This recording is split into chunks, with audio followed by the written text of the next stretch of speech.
Kejadian ini berlaku pada tahun 1999. Seorang wanita berusia 50-an telah dibunuh dan mayatnya dibakar berdekatan kawasan semak di Sungai Soi, Kuantan. Seorang lelaki dan dua rakannya telah ditahan bagi membantu siasatan. Apa yang mengejutkan mahkamah ialah lelaki itu mengakui bahawa sebenarnya isterinya yang telah membunuh wanita itu. Dia mengatakan isterinya yang telah merancang jenayah ini dan memaksanya mengakui kerana telah berjanji akan menjaga anak mereka. Apa sebenarnya telah terjadi? Ikuti kisah ini.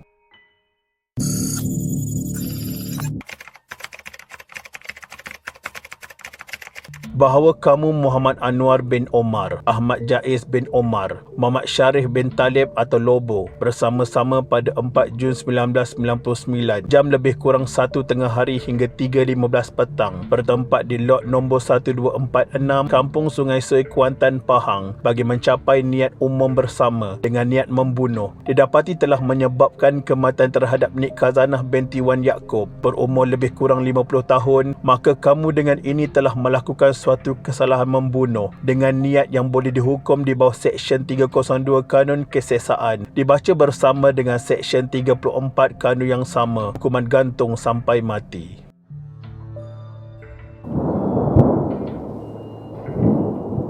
Pada pukul 11.40 pagi 5 Jun 1999, Korporal Zulkifli bin Muhammad Saleh menerima maklumat daripada seorang lelaki dikenali sebagai Zulkarnain bin Awang Long bahawa sebuah motor van dan satu mayat di dalamnya dijumpai di dalam semak di lorong Permatang Ubi, Kampung Sungai Soi, Kuantan. Korporal Zulkifli telah memberitahu hal itu kepada ASP Siva Pergasum, anak lelaki Shah Mugam, untuk menjalankan siasatan selanjutnya. Hasil siasatan mendedahkan fakta yang berikut. Pada pagi 4 Jun 1999, mangsa dikenali Nik Khazanah binti Wan Yaakob atau mesra dipanggil Kak Zimah telah keluar dari rumahnya untuk mengutip hutang di sekitar Kampung Sungai Soi. Mangsa berniaga barangan dengan harga dibayar secara ansuran dan juga mengambil pesanan pelanggannya serta mengutip hutang pada awal bulan mengikut tarikh di kawasannya. Pada hari itu, mangsa tidak pulang ke rumah dan gagal dihubungi. Lantas kerisauan suaminya telah membuat laporan polis pada hari yang sama. Kali terakhir mangsa dilihat masih hidup ialah di rumah Muhammad Anwar bin Omar dan isterinya Roslida binti Hamid. Di rumah inilah mangsa telah menemui ajalnya. Mayat mangsa ditemui dalam van yang terbakar di mana lehernya dililiti seutas wayar. Pada 8 Jun 1999, Jaiz telah ditangkap di hadapan rumahnya di nombor 62 Kampung Sungai Soi. Lobo pula ditangkap pada 9 Jun 1999 di rumah nombor 10, Lorong 12, RRM Kampung Perdana Pramu, Kuantan. Pada petang hari yang sama, Anwar yang berusia 27 tahun dan isterinya Ida ditangkap di Tol Bentong. Saksi utama pendakwaan, Ida menceritakan apa yang berlaku di rumahnya pada hari kejadian. Menurutnya, abang iparnya iaitu Jaiz dan kawan rapat suaminya Lobo datang ke rumahnya pagi itu dan pergi ke belakang rumah. Apabila Anwar balik dari bekerja sejam kemudian diterus ke belakang rumah. Saksi tidak tahu apa mereka buat kerana dia sedang tidur. Terlepas itu, ketiga-tiga tertuduh datang ke dapur dan saksi dikejutkan daripada tidurnya. Jaiz menyuruh Ida menelefon kakak iparnya Salmi dengan pesanan jika Kak Zimah datang ke rumah Salmi, minta Kak Zimah datang ke rumah Ida kerana Jaiz hendak membayar hutang barang yang diambil olehnya. Bila saksi tengok ke arah Anwar, suaminya berkata pergilah. Ketika itu Lobo ada bersama. Ida pergi ke rumah jirannya Kak Jarah, menelefon Salmi dan berpesan seperti yang diarahkan. Apabila dia balik, Anwar berada di dalam bilik manakala Jaiz dan Lobo berada di ruang tamu di depan rumah sedang menonton televisyen. Ida juga terdengar perbualan antara Jaiz dan Lobo di mana salah seorang daripada mereka ada berkata, "Kita terpaksa ragut Kak Zimah, kalau tidak kita sakit." Pada tengah hari itu, Ida terdengar bunyi kenderaan masuk ke kawasan rumahnya. Dia berada di dapur. Apabila dia hendak keluar ke depan, Jaiz telah melarangnya dan menyuruhnya duduk di situ. Dia nampak Lobo menunggu di belakang pintu depan. Apabila Kak Zamah memberi salam dan masuk ke rumah itu, pintu terus ditutup. Lobo telah pegang Kak Zimah dan mengilas tangannya ke belakang. Jaiz cuba meragut beg daripada Kak Zimah. Kemudian Anwar keluar dari bilik dalam keadaan terpinga-pinga. Mendengar Jaiz berkata, "Anwar, ambil kayu, ketuk." Anwar mengambil kayu dan ketuk kepada Kak Zimah menyebabkan mangsa terus terkulai lemah. Jaiz menyambut Kak Zimah dan Lobo dengan serta-merta menolak Ida dan anak-anaknya seramai 4 orang masuk ke bilik dan bilik itu dikunci dari luar. Apabila pintu itu dibuka semula oleh Anwar, Ida nampak Kak Zimah terbaring di depan bilik dengan tali terjerut di lehernya. Ida bertanya kenapa Kak Zimah jadi macam itu dan Jaiz berkata kepadanya, "Kau diam, kalau tidak engkau jadi macam ni." Mereka mengugutnya supaya jangan bising dan jangan pergi ke mana-mana. Ida tidak pasti sama ada Jaiz atau Anwar mengambil cadar untuk membungkus Kak Zimah. Sementara Lobo keluar rumah untuk mengalihkan kedudukan van. Lobo kemudian mencabut plate van. Plate depan dibawa ke dapur manakala plate belakang dibuang ke dalam semak di belakang rumah Anwar. Ida masih ingat nombor plate van itu ialah CAC 4948. Ketiga-tiga tertuduh telah mengangkat mangsa ke dalam van sebelum mereka bersama-sama keluar dengan van itu. Pada malam itu, Ida pergi bersama Anwar dan anak-anak mereka ke rumah ibu mertuanya. Dia kemudian menemani Anwar keluar ke bandar Kuantan. Sebelum pergi, Anwar masuk ke dapur dan mengambil 3 botol oren dan 1 botol tuti. Bila ditanya, Anwar menjawab yang ia adalah untuk mengisi minyak buat spare bagi perjalanan balik ke Terengganu keesokan harinya. Dalam perjalanan balik, Anwar singgah di stesen Shell di Jalan Besar untuk membeli minyak. Sampai di simpang dekat rumahnya, Anwar telah keluar dari kereta dengan membawa minyak yang dibeli itu, masuk ke dalam semak di kanan jalan. Dia nampak ada orang lain di situ yang dia pasti adalah Jaiz dan Lobo. Ketiga-tiga mereka masuk ke dalam semak. Anwar keluar dari semak itu selepas beberapa minit dan mereka beredar. Kemudian Ida terdengar bunyi bom seperti bunyi letupan. Bila ditanya, Anwar menjawab, diorang dah bakar. Pada hari berikutnya, semasa dalam perjalanan pulang ke Terengganu dengan menaiki kereta, Anwar telah menunjuk kepada Ida barang kemas dan dia memakainya. Ida juga nampak 6 gelang tangan besar di tangan Anwar. Barang-barang kemas itu atas arahan Anwar telah dijual oleh kakak kepada Ida. Dikenali Rokiah binti Hamid kepada Mek Ye, seorang peniaga kedai emas di Pasir Putih, Kelantan.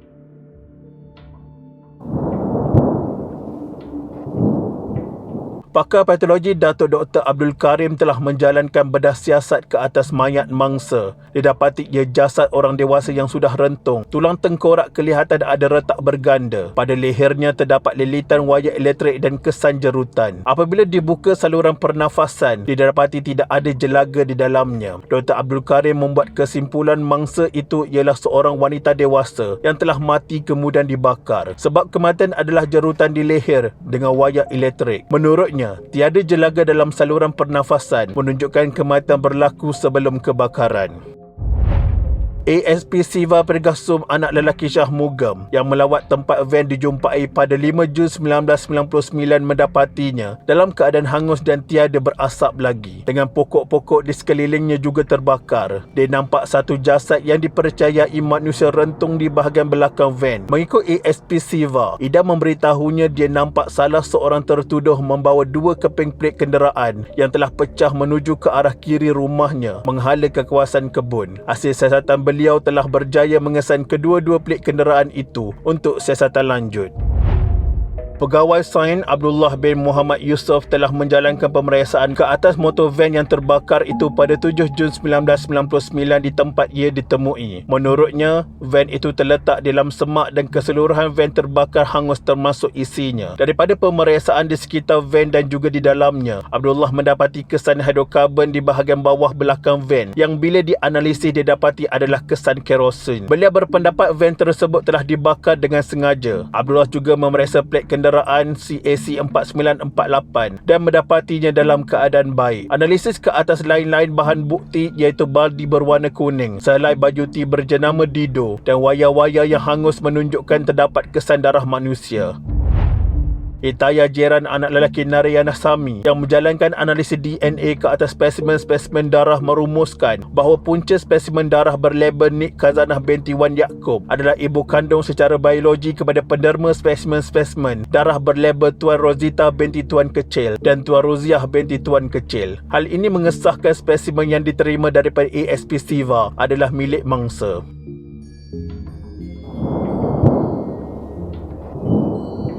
Dalam keterangan membela dirinya, Anwar menafikan yang dia memukul mangsa, sebaliknya dia menuduh isterinya Ida yang melakukan perbuatan tersebut. Menurutnya, dia telah bergaduh dengan mangsa dan dia nampak Ida memukul kepala mangsa beberapa kali. Kemudian dia telah tolong Ida mengangkat mangsa masuk ke dalam bilik dan berbuat demikian kerana diminta dan kerana dia sayang kepada Ida. Anwar juga turut menyatakan bahawa sebelum itu dia telah membawa 4 orang anaknya ke tingkat atas rumahnya, dan apabila dia turun ke tingkat bawah, dia nampak Ida sedang mengikat mangsa dengan wayar. Katanya Ida mengikat di bahagian leher dan tangan mangsa di ruang tamu. Dalam keterangannya, Anwar juga cuba mewujudkan keraguan terhadap kes pendakwaan dengan mengatakan Ida mempunyai skandal dengan pegawai penyiasat ASP Siva. Hal ini kerana bahawa Ida telah hamil sebelum Anwar berada di penjara penuh beberapa bulan sebelum kejadian dan telah melahirkan anak. Anwar dalam keterangannya juga ada bertanya kepada Ida siapa yang membakar van tersebut apabila dia terbaca dalam sebuah akhbar tentang sebuah van terbakar di kampung Sungai Soi,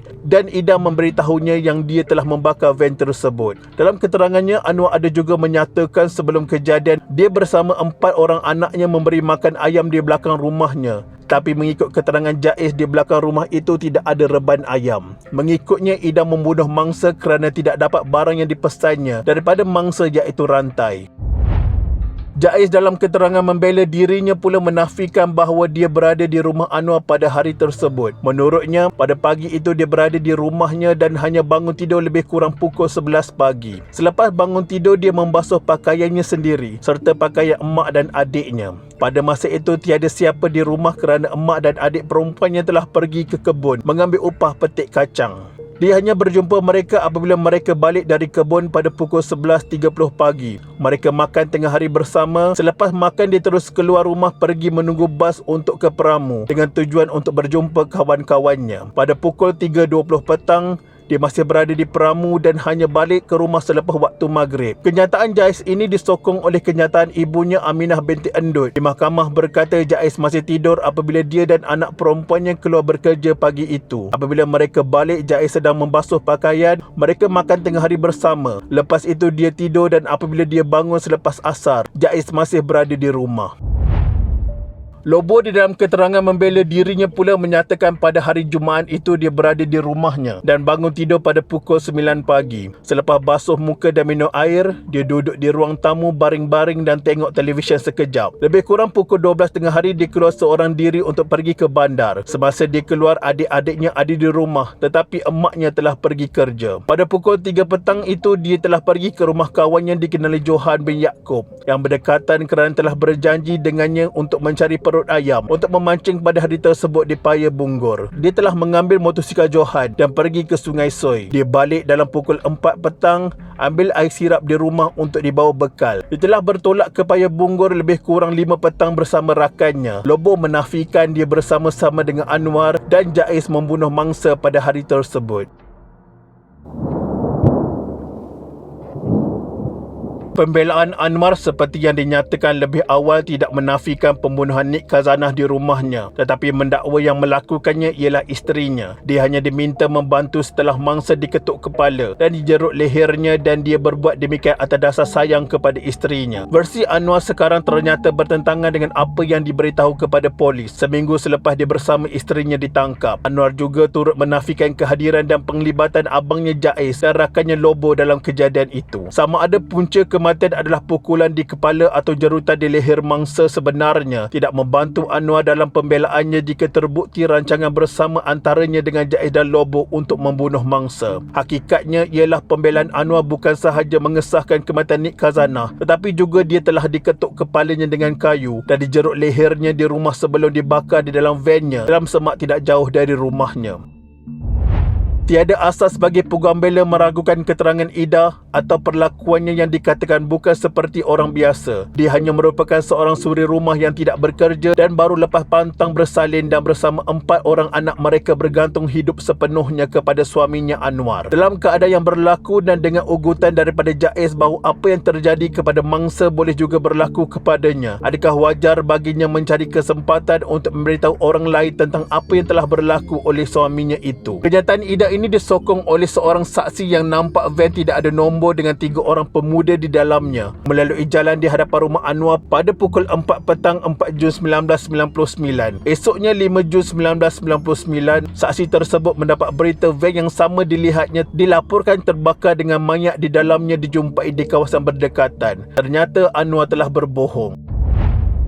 Pembelaan Jaiz bergantung kepada keterangan ibunya, anak Anwar dan Anwar sendiri. Menurut anak sulung Anwar yang ketika itu berusia 9 tahun, memberitahu mahkamah dia hanya nampak 2 selipar di luar pintu depan rumah dan tidak nampak Jaiz dan Lobo di rumah itu. Sedangkan mengikut Ida, Jaiz dan Lobo ada bersembunyi dalam bilik pada masa itu. Lagipun mereka datang dari belakang rumah. Oleh itu jika mereka memakai selipar, ia tentu ditinggalkan di pintu belakang bukan di pintu depan.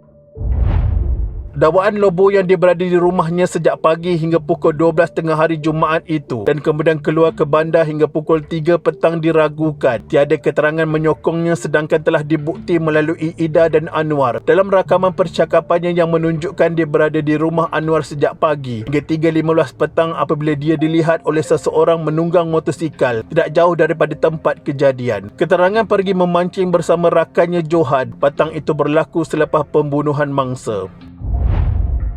Maka jelas dengan ini, tiada sebab bagi Anwar melibatkan Lobo dengan pembunuhan kejam Kak Zimah di rumahnya jika Lobo tiada bersamanya. Dia mungkin sanggup menanggung akibat perbuatan isterinya, tetapi sukar diterima baginya melibatkan orang lain yang begitu rapat dengannya. Ida juga tiada sebab hendak menganiaya Lobo, rakan baik suaminya, sedangkan tiada perselisihan faham atau pergaduhan antara mereka. Apatah lagi melibatkan abang iparnya iaitu Jaiz.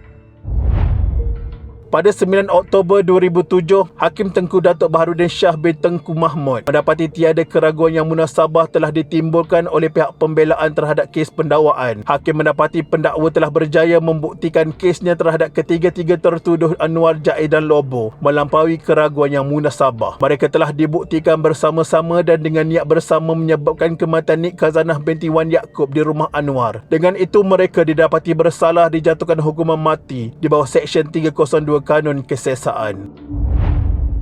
Maka begitulah kes ini. Demi melepaskan Tengku sendiri sanggup mereka cerita mengatakan isterinya adalah punca segalanya. Namun kebijaksanaan hakim dan mahkamah mampu membuktikan segalanya adalah sebuah pembohongan. Ambillah pengajaran daripada kisah ini. Semoga kesemua tertuduh sempat bertaubat daripada segala perbuatan mereka. Dan kita juga mendoakan semoga Allah SWT mengampuni segala dosa Allahyarhamah Nik Khazanah binti Wan Yaakob yang menempatkannya dalam kalangan orang-orang yang beriman. Amin amin ya rabbal alamin. Al-Fatihah. Sekian, terima kasih.